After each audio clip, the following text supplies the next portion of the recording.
زد عليه ورتل القرآن ترتيلا. والعصر قسم ہے زمانے کی.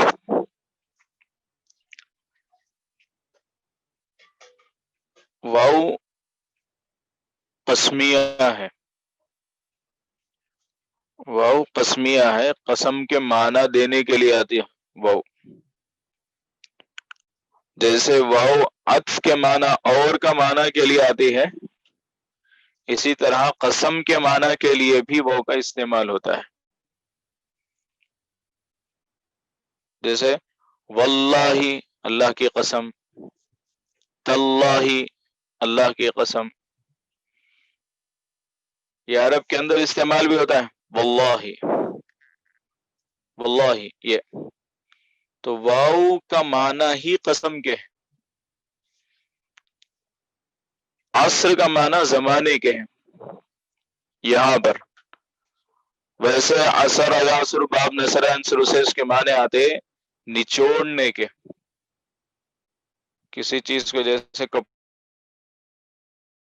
کپڑا نچوڑ دینا، پھل سے اس کا رس نچوڑ دینا. سورہ یوسف کے اندر یہ لفظ استعمال ہوا اعصر خمرہ.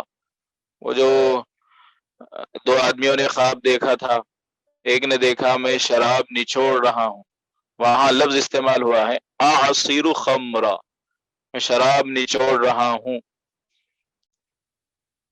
بہرحال یہاں لفظ معنی اس کا یہ ہے عصر کا، زمانے کا معنی ہے. قسم ہے وقت کی، زمانے کی. اب ظاہر سی بات ہے قسم تو اللہ تعالی کی کھانا جائز ہے، باقی کسی اور کی تو قسم کھانا درست نہیں ہے. کعبے کی قسم کھانا، قسم ہے کعبے کی، قسم ہے مکہ مدینے کی، قسم ہے اللہ کے رسول کی، یہ درست نہیں. محاورے میں اردو میں استعمال ہوتا ہے ان کے سر کی قسم، ان کے سر کی قسم. ظاہر سی بات ہے تمام ازروئے شریعت درست نہیں ہے.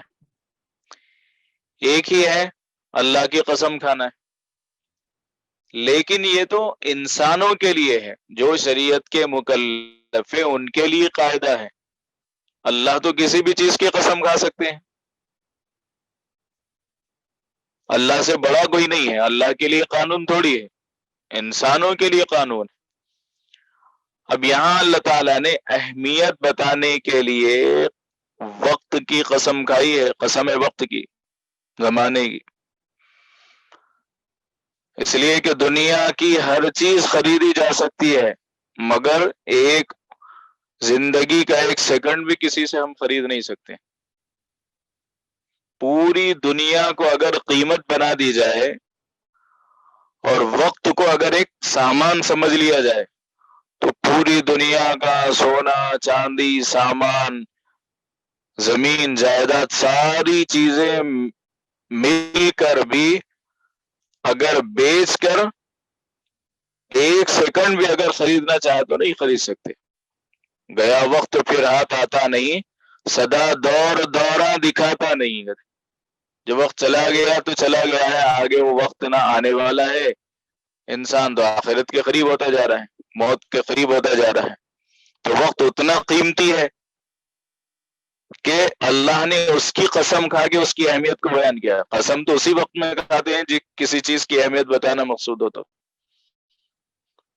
تو اللہ تعالیٰ نے بہت سی چیزوں کی قسمیں کھائی ہیں. جیسے یہاں زمانے کی قسم کھائی، سورج کی بھی قسم کھائی اللہ نے، والشمس وضحاها والقمر اذا تلاها. چاند کی بھی قسم کھائی، والنہار اذا جلاها. دن کی قسم کھائی، واللیل اذا یغشاها. رات کی قسم کھائی. تو یہ انسان اس طرح کی قسم تو نہیں کھا سکتا ہے، رات کی قسم، دن کی قسم، سورج چاند کی قسم.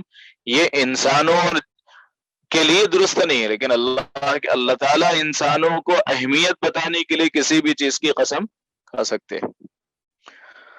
تب یہاں لفظ ہے والعصری، عصری پہ زیر ہے، اس لیے کہ واو قسمیہ ہے اور یہ زیر بھی دیتا ہے. واو قسمیہ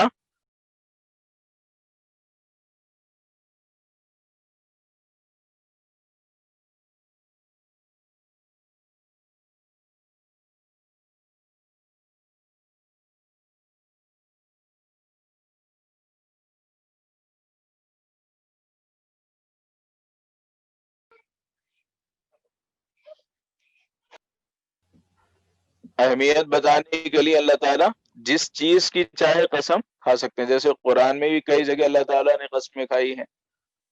سورج کی ہے، والشمس وضحاها والقمر اذا تلاها، چاند کی قسم کھائی، دن کی قسم کھائی، اللہ تعالیٰ نے رات کی قسم کھائی.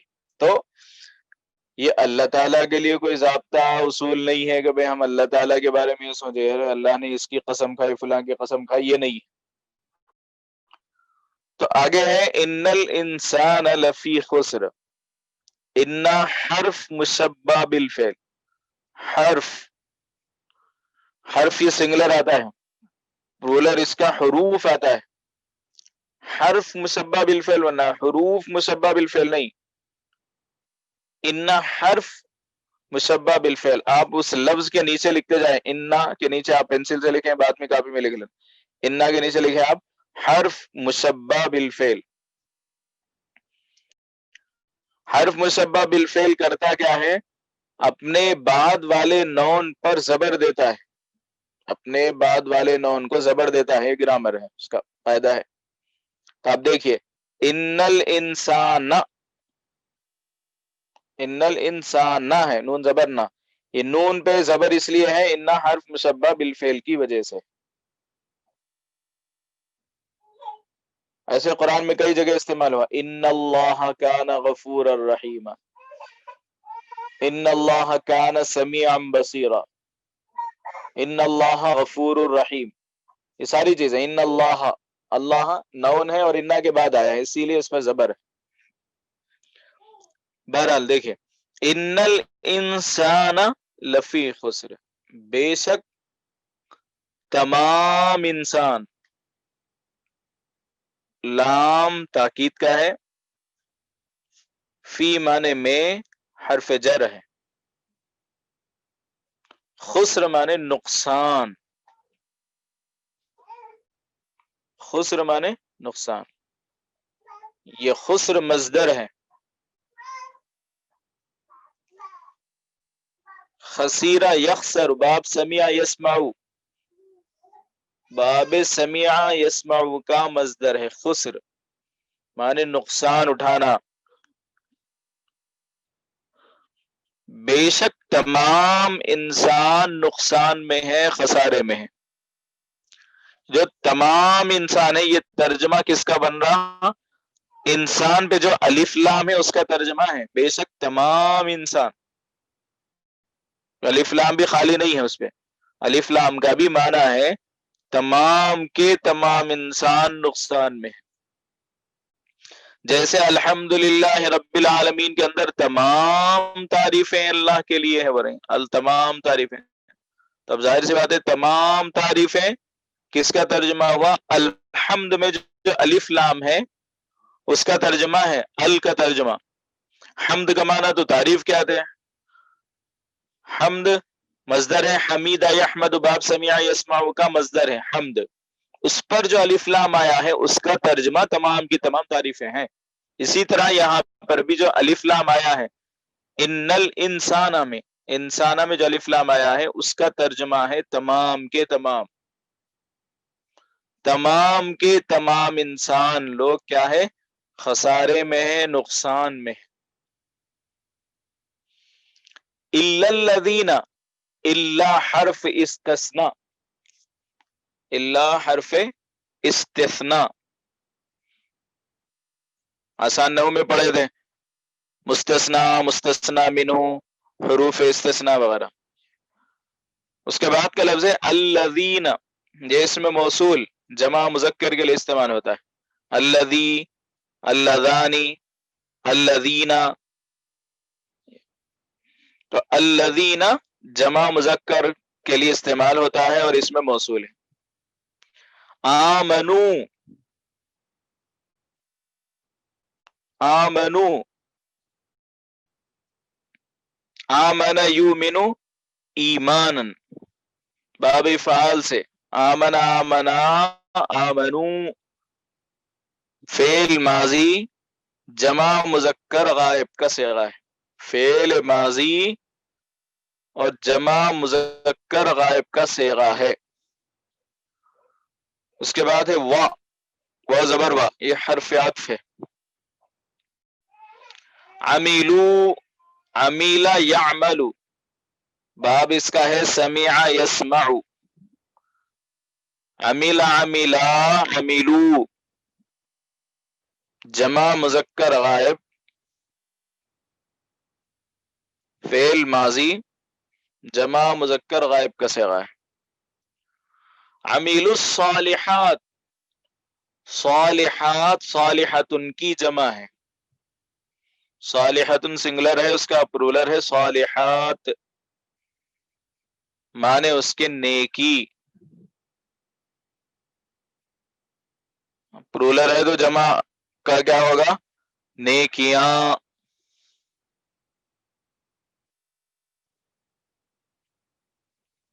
تو آگے مطلب یہ ہوا مگر وہ لوگ جو کہ، یہ ترجمہ ہوا جو کہ الذین کا، آمنو ایمان لائے، و اور عمیل الصالحات نیک کام کیے.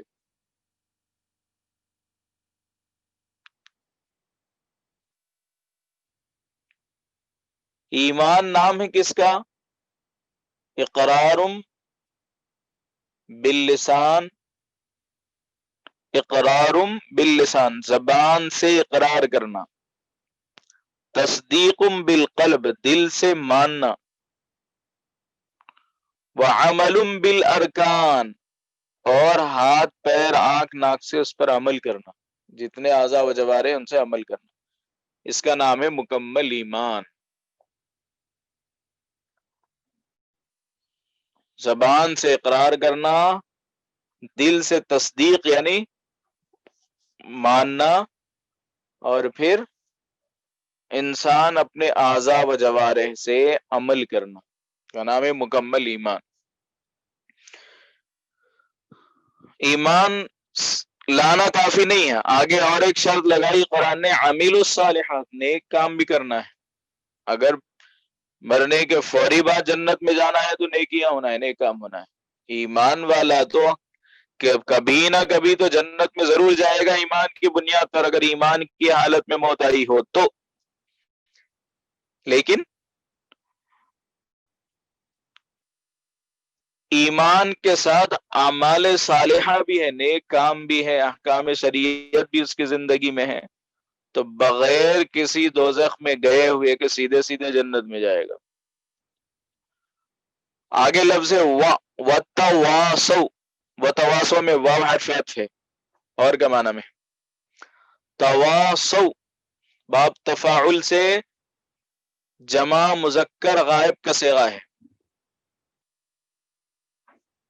جمع مذکر غائب کا صیغہ اور باب تفاعل کا ہے، فعل ماضی ہے. تواصوا بنا ہے وصیت سے، وصیت مصدر ہے اس کا. اب وصیت کا معنی آتا ہے کسی کو تاکید کے ساتھ کوئی بات بتا دینا. وصیت کا معنی کوئی خطرناک چیز نہیں ہے، وصیت کا معنی اہمیت کے ساتھ تاکید کے ساتھ کسی بات کو بتانا، اس کو وصیت کہتے ہیں.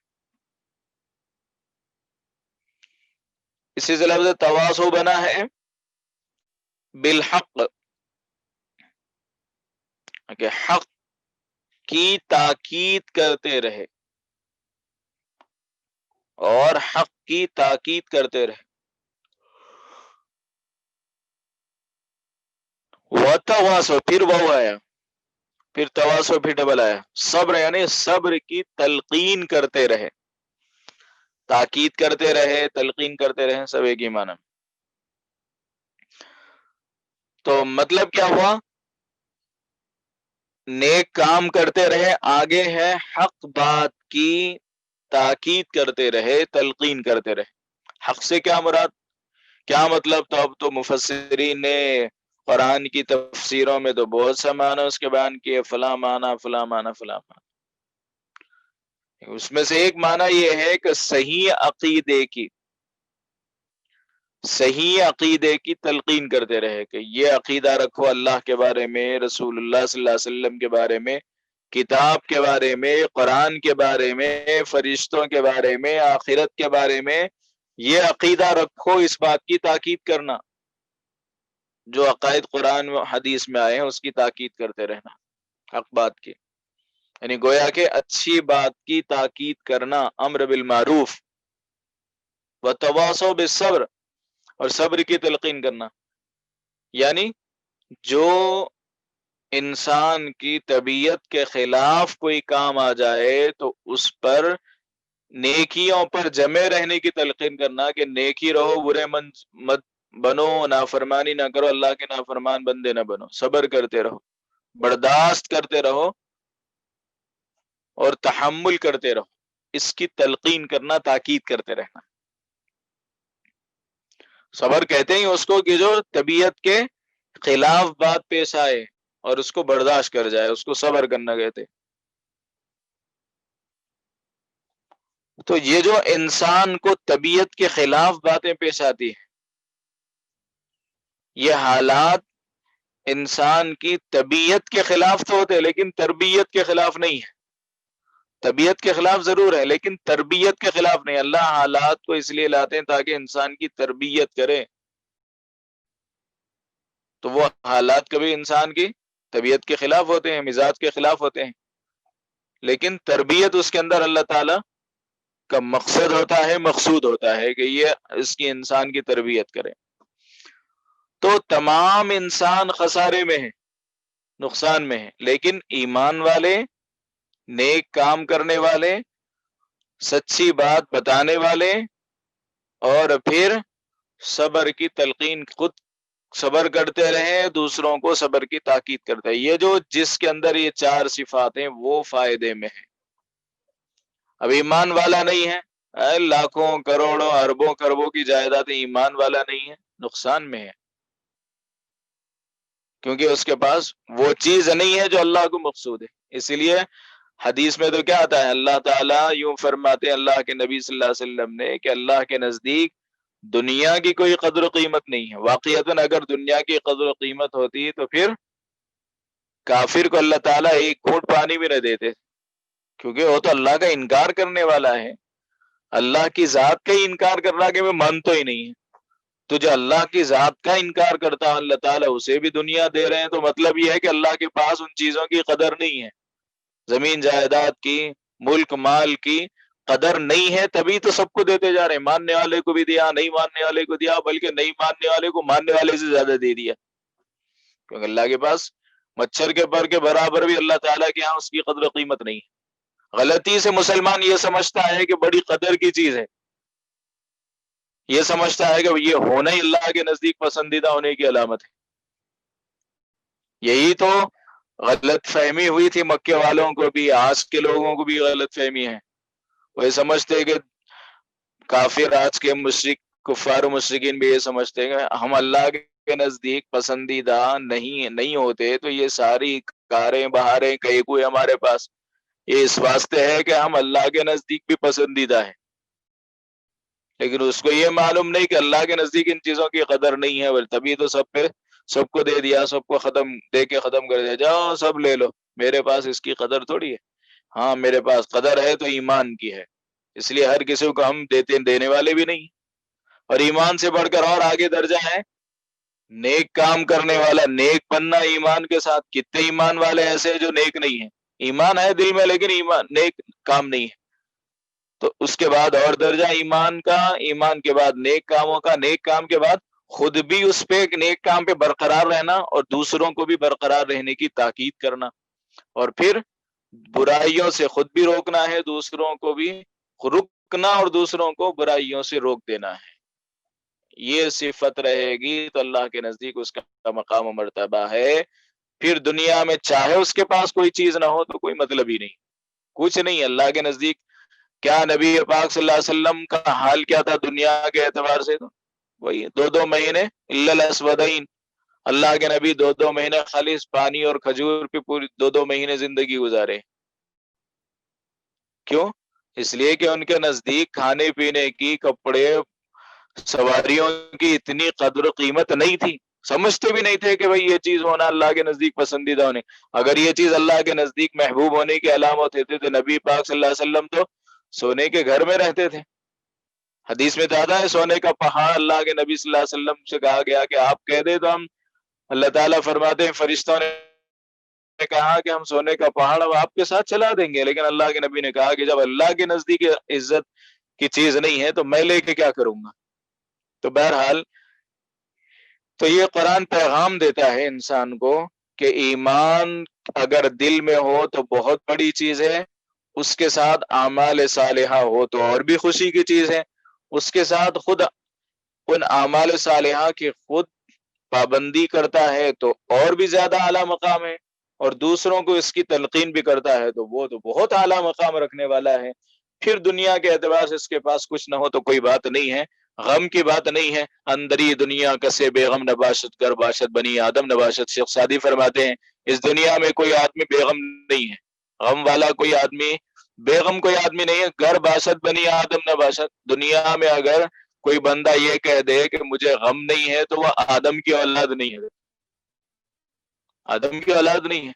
تو دنیا میں دنیا کا غم تو رہے گا, لیکن اللہ کے نزدیک اس کا مقام ہے جو ان تمام صفات رکھنے والا بندہ ہے, اس کا مقام و مرتبہ ہے. باقی کسی اور کا مقام و مرتبہ نہیں, چاہے دنیا کے اعتبار سے دنیا والوں کی نگاہ میں اس کی عزت و وقت چاہے کچھ بھی ہو جائے, لیکن اللہ کے یہاں اس کا مقام نہیں ہے.